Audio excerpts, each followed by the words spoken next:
Hi everyone. Wanted to jump on and talk a little bit today about the role of the educator in play. Something that's been on my mind quite a bit lately is sort of finding, and we talk about this a lot as educators, finding that balance between, we recognize that during play, children are often in that flow state. They're very immersed. All their senses are directed towards what they're doing. And so we find ourselves often questioning, when do I infuse myself? When do I ask a question? When do I narrate? When do I notice? When do I observe? And when do I pull back and really offer children the time and space for that free play uninterrupted? And so it's often this thing we talk about and trying to find the balance. And I really do believe that, there are lots of different research pieces on this and theoretical ways to think about this that really serve us. I also think that it's something we find in the moment, and it's really about reading the moment with children. So I think there's that piece too, where we have to feel our way through. Is this a moment where I step in and become involved? Is this a moment when I just observe and listen? Or is this a moment when I really stand back and observe from a distance or listen from a distance and notice the broader context of what's happening in the play? So we're often thinking about those pieces and feeling out those pieces as educators.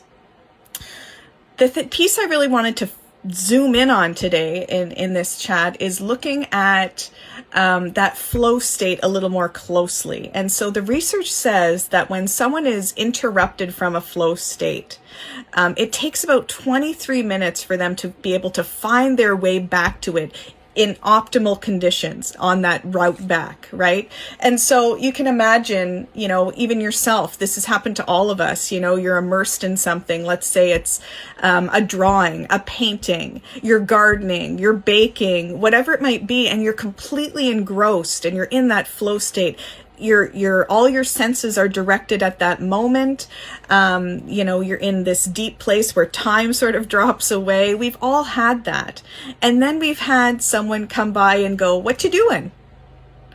Right? And it pulls us out. It sort of sucks us out of the moment, and it can be a little jarring, right? And it can throw us off, and then it can take us a really long time after that interaction or after that interruption to sort of find our way back to that optimal flow state where deep learning happens, where curiosity lives, where exploration lives, all of that juicy stuff that happens when we are immersed. And so I really wanted us to think about that piece, and that, when we talk about 23 minutes to find our way back to flow, that's for adults. That's research around adults.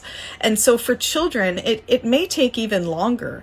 And so being really thoughtful about how we navigate, we definitely as educators add value to play in many different ways, and I don't want to discount that, but I think it's just really about being mindful about how we enter play. I like to think about it as going with the flow, right? So if children are in a flow state, how do I go with the flow alongside them instead of being that rock in the middle of the river that interrupts things, right? And that's just sort of, the way I like to think about it.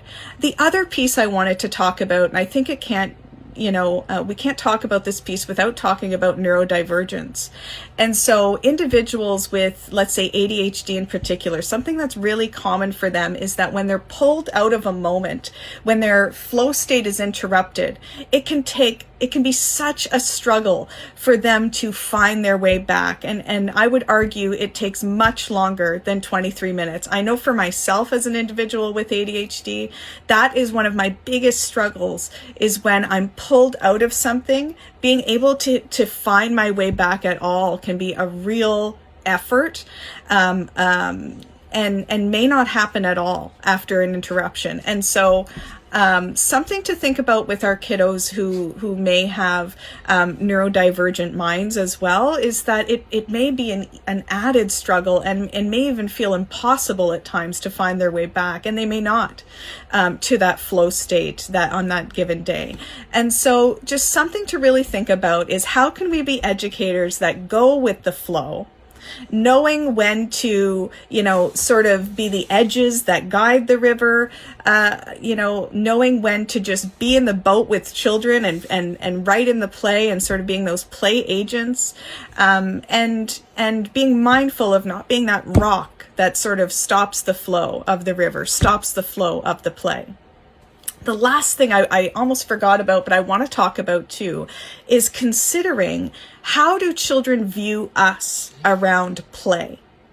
Because when we think about interrupting children's play, we often think about when we show up and we say something, right? Or we do something.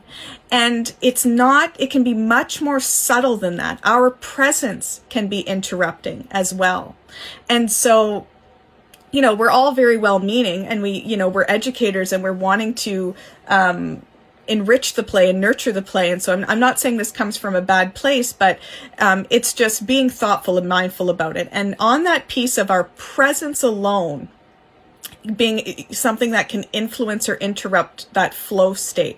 What I mean, and I talk about how children view us matters in this piece. What I'm really talking about is when you are moving about the room during playtime, when children see you approaching, do they view you? What do they understand about you, about how you view play? So when they see you coming, do they view you as someone who's the rule keeper? Someone who is the monitor, someone who is looking for the trouble and trying to fix it? How do they view you? Or do they view you as someone who really is a play agent, who values play, who is thoughtful about when to infuse themselves and when to stand back?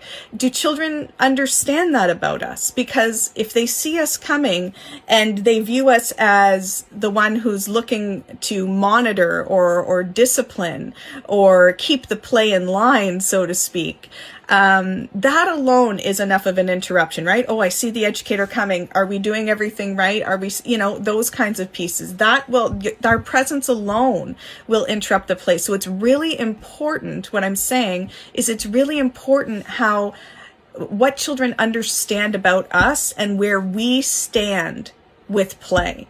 And so there's some of these nuances that I've been thinking about lately that are, I think, really important to be mindful of and to reflect upon when we're thinking about how we move about the space, how we talk about play, the opportunities we provide, being thoughtful about going with the flow instead of impeding the flow, and all of those pieces. So I just wanted to offer that up today as some sort of food for thought.